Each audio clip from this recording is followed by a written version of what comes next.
આપકી અદાલતમાં સાધ્વી ઋતંભરા પર આરોપ છે કે એમણે રામ નામ ઉપર કબજો કરી લીધો છે.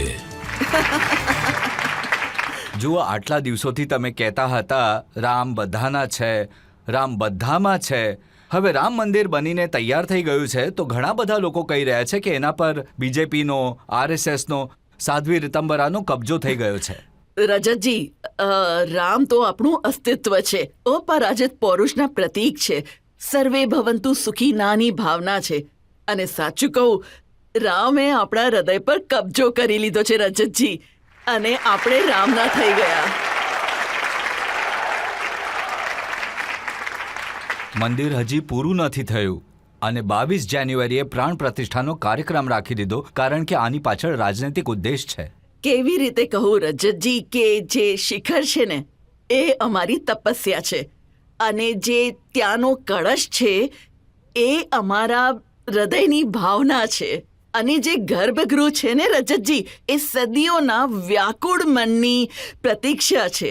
અમારા સ્વપ્નો છે એ જે મંડપ બન્યો છે અને એની અંદર જે સ્તંભ છે ને રજતજી એ અમારી તિતિક્ષા છે. ક્રમ અદલ બદલ થઈ શકે પણ અમારા બધાનું કાર્ય વિક્રમ છે. એટલે અમે લોકોએ જે પગદંડી બનાવીને રજતજી એ અમારા બલિદાનોથી બનાવી છે. અમે જે મંદિરની દિવાલ ઊભી કરી છે ને રજતજી એ અમે ધર્મના પ્રતિ જે અમારું અભિમાન છે ને એના બળ પર ઊભી કરી છે. અને એટલે જ અધૂરું કાંઈ નથી રજતજી. સંકલ્પ પૂરો છે અને એની સિદ્ધિ પણ પૂરી છે. અને બની શકે છે રજતજી અત્યારે કંઈ અધૂરું હોય પણ જ્યારે શિખર બનશે તો કળશ ધ્વજ પણ ચડી જશે અને એના ઉપર બધા આભૂષણ ચડી જશે. અંતર મંદિર પૂર્ણ છે, બહાર પણ પૂર્ણ થશે અને ધર્મદ્વેષીઓનું ઘમંડ અંડ હવે ચૂરણ થશે. બસ આ જ વાત છે. રાહુલ ગાંધીએ મીડિયા સાથે વાત કરતા કહ્યું કે 22 જાન્યુઆરીનો જે કાર્યક્રમ છે એ નરેન્દ્ર મોદીનું ફંક્શન છે, એ ભગવાન રામનો કાર્યક્રમ નથી. ભારતના ઇતિહાસમાં પહેલીવાર આવું થઈ રહ્યું છે કે આ દેશના બહુસંખ્યક સમાજની ભાવનાઓનું સન્માન કરવા માટે દેશના વડાપ્રધાન પહેલા તો જ્યારે એ ભૂમિ પૂજનમાં આવી ગયા તેમણે દંડવત પ્રણામ કર્યા. ધરતી ધન્ય થઈ ગઈ, ભારતની પરંપરા ધન્ય થઈ ગઈ, કારણ કે અમે તો અપમાનોના ઝેરના ઘૂંટડા પીધા છે રજતજી. અમે તો નીલકંઠ બનીને મંથનની કિંમત ચૂકવી છે. અમે તો અમારા પર, અમારા મંદિરો ઉપર કઠોર આઘાત થયેલા જોઈ, ઉપેક્ષાઓ જોઈ, અપમાન જોયા, વ્યંગ્યોક્તિઓ સાંભળી. પહેલી વાર એવું થયું છે કે દેશની સ્વતંત્રતા પછી કે કોઈ દેશના વડાપ્રધાન નરેન્દ્રભાઈ મોદીના રૂપમાં એવા આવ્યા છે જેમણે મા ભારતીની પરંપરાને પોતાના માથા ઉપર આરૂઢ કરી છે. અને બીજી વાત રજતજી, વડાપ્રધાન અયોધ્યાનું ભાગ્ય બનાવવા નથી જઈ રહ્યા. પ્રધાનમંત્રી જઈ રહ્યા છે પોતાનું ભાગ્ય અને સૌભાગ્ય બનાવવા માટે. એક શંકરાચાર્ય પણ છે, સ્વામી અભિમુક્તેશ્વર આનંદ. એમણે કહ્યું કે મોદીજી જાય છે એને પોલિટિકલ ફંક્શન બનાવી દીધું. હંમેશા જ્યારે સંતો દ્વારા નિશ્ચિત કરેલી વ્યવસ્થાઓમાં દેશના પ્રધાનમંત્રી, દેશના વડાપ્રધાન, પહેલા આપણા અતીતમાં ભારતના રાજા, તેઓ બધા જ્યારે શુભ કાર્યો કરતા હતા, સંતોના માર્ગદર્શનમાં કરતા હતા. આ તો માર્ગદર્શક મંડળના સંતોનો નિર્ણય છે. રામ જન્મભૂમિ ન્યાસ ટ્રસ્ટનો નિર્ણય છે.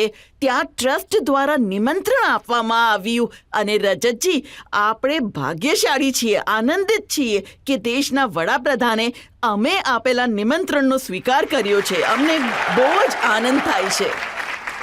ઋતંબરાજી, એક શંકરાચાર્ય કહી રહ્યા છે કે એ કેવી રીતે થઈ શકે કે ભગવાનની મૂર્તિ છે, રામલલ્લાની મૂર્તિ છે, એને નરેન્દ્ર મોદી સ્પર્શ કરશે અને શંકરાચાર્ય ઊભા રહીને તાળી વગાડશે, એટલે જ અમે નથી જવાના.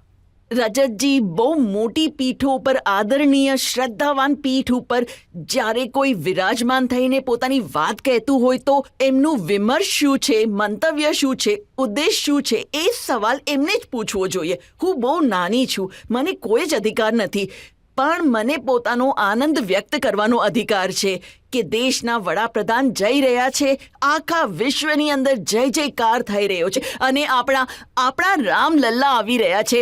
આપણી 500 વર્ષની પ્રતીક્ષા. રજતજી, આ કોઈ નાની વાત છે શું? આ બહુ જ મોટી વાત છે. શ્રદ્ધા, આસ્થા અને પછી આપણું સ્વાભિમાન જેને ખંડિત કરવામાં આવ્યું હતું એની પુનઃસ્થાપના થવા જઈ રહી છે. અને એ વખતે રાજનૈતિક શક્તિઓ, સામાજિક શક્તિઓ, ધાર્મિક આધ્યાત્મિક શક્તિઓ અને તમારા જેવા બંધુ જે સત્યને આટલા સાહસ સાથે પોતાની ચેનલોના માધ્યમથી સમાજમાં સ્થાપિત કરે છે. કારણ કે રજતજી, સત્ય બહુ કડવું હોય છે અને તીરની જેમ અંદર ઘૂસી જાય છે અને એ સત્યને કહેવાનું સાહસ અમારા રજત શર્માજી જેવા પત્રકાર કરી શકે છે.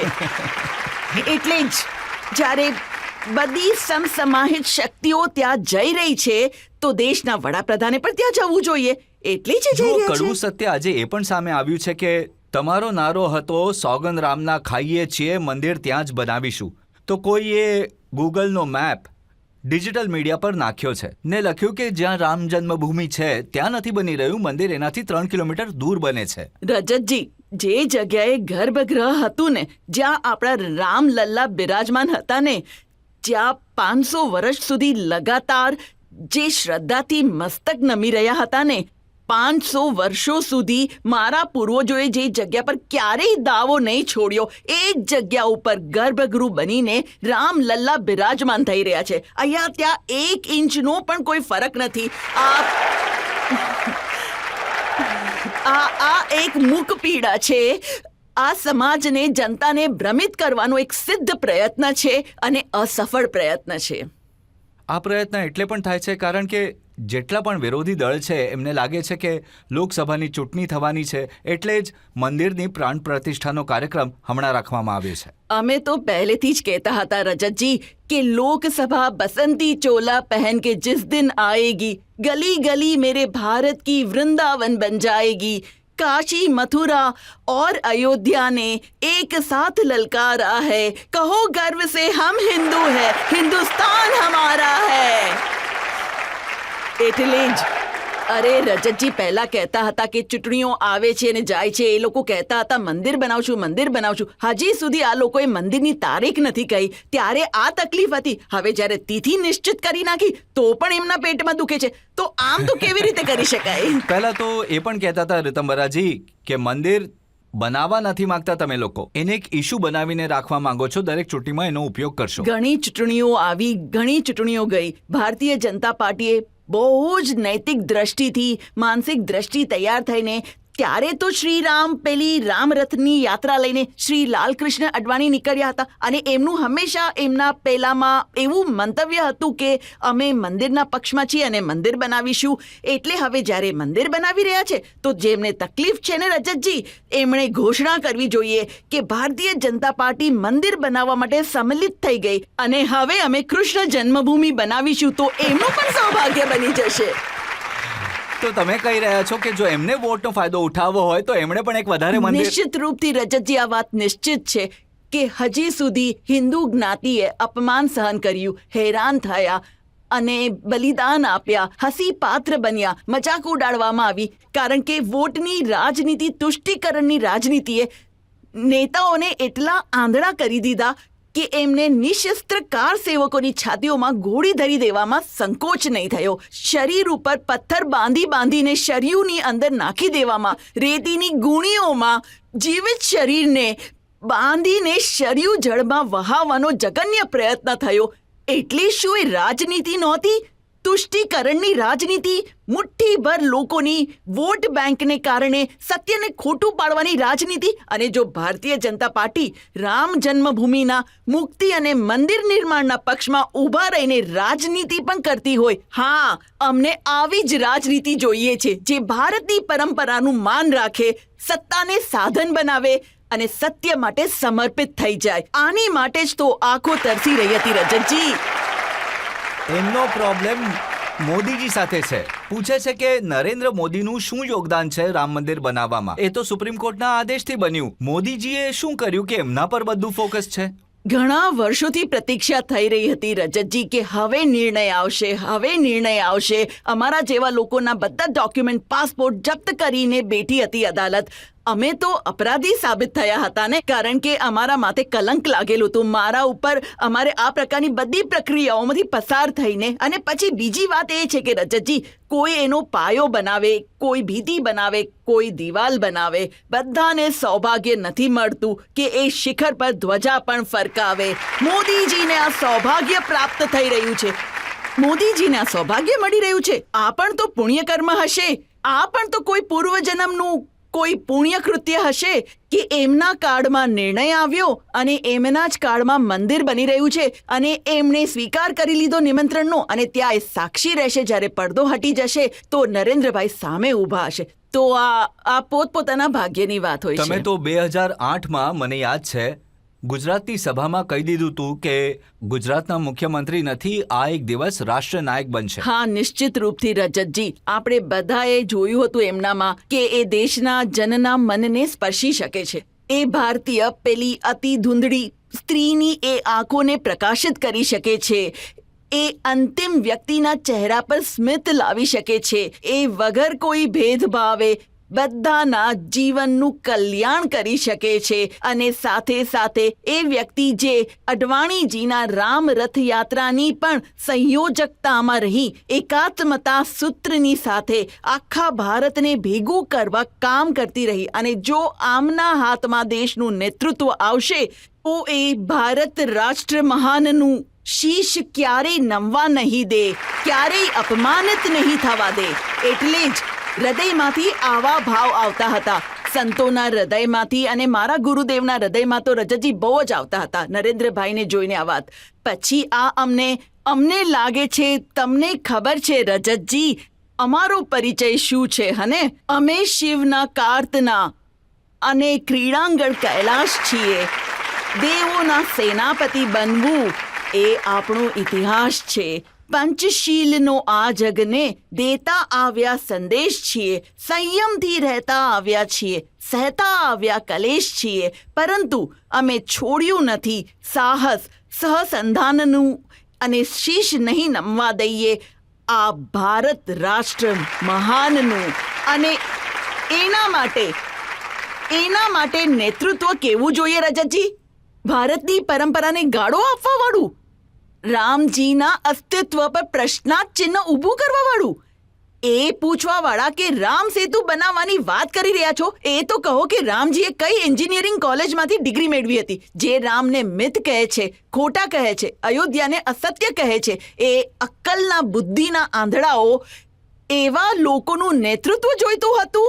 ના રે ના, અમને નેતૃત્વ જોઈતું હતું જે ભારતના જનમનને સમજે, આ માટીને માથા પર ધારણ કરે.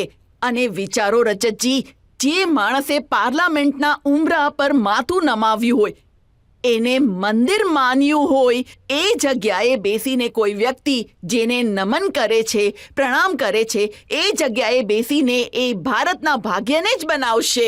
એ કોઈ પાપ નહીં જ કરે. આ એમણે સિદ્ધ કર્યું છે.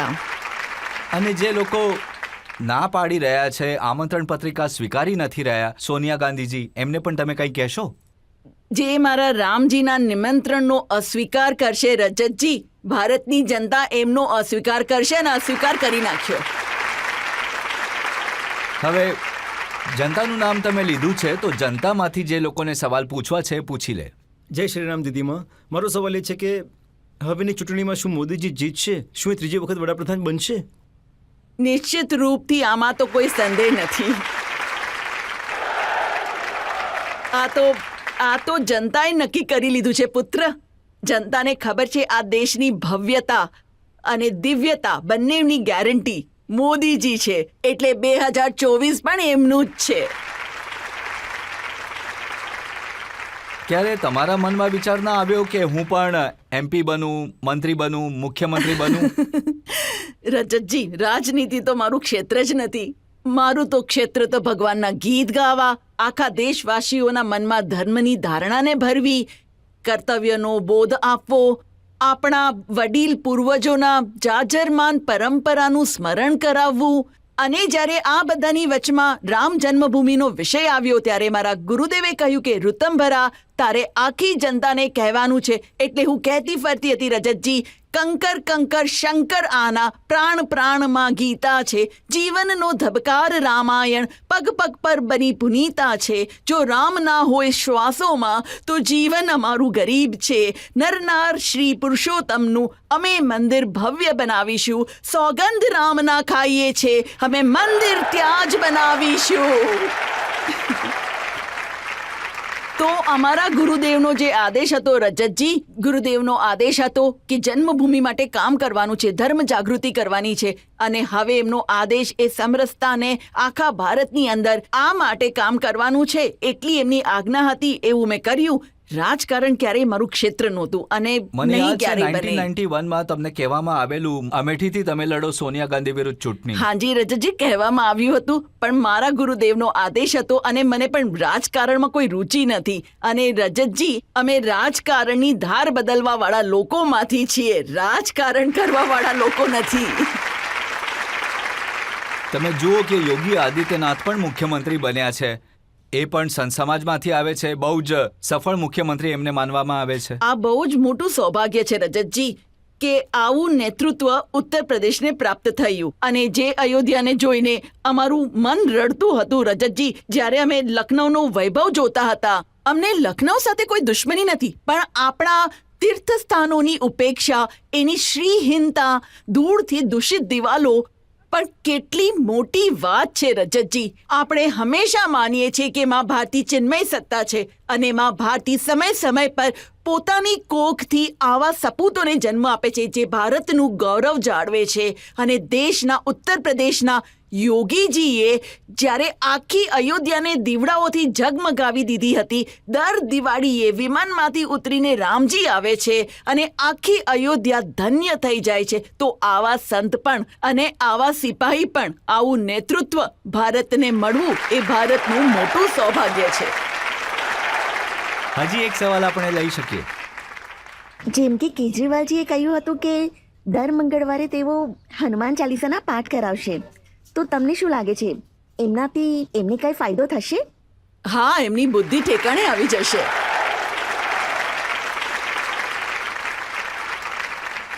તમને લાગે છે કે દેશમાં માહોલ બદલાઈ રહ્યો છે? રાજનેતા પણ હવે મંદિર જવા લાગ્યા છે, હનુમાન ચાલીસાના પાઠ કરવા લાગ્યા છે.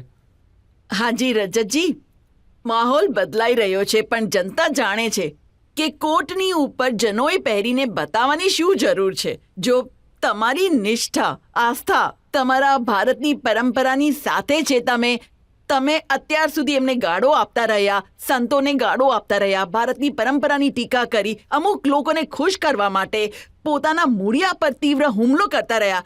એના પછી જે આ નાટક થાય છે ને, તો જનતા બરાબર સમજી જાય છે કે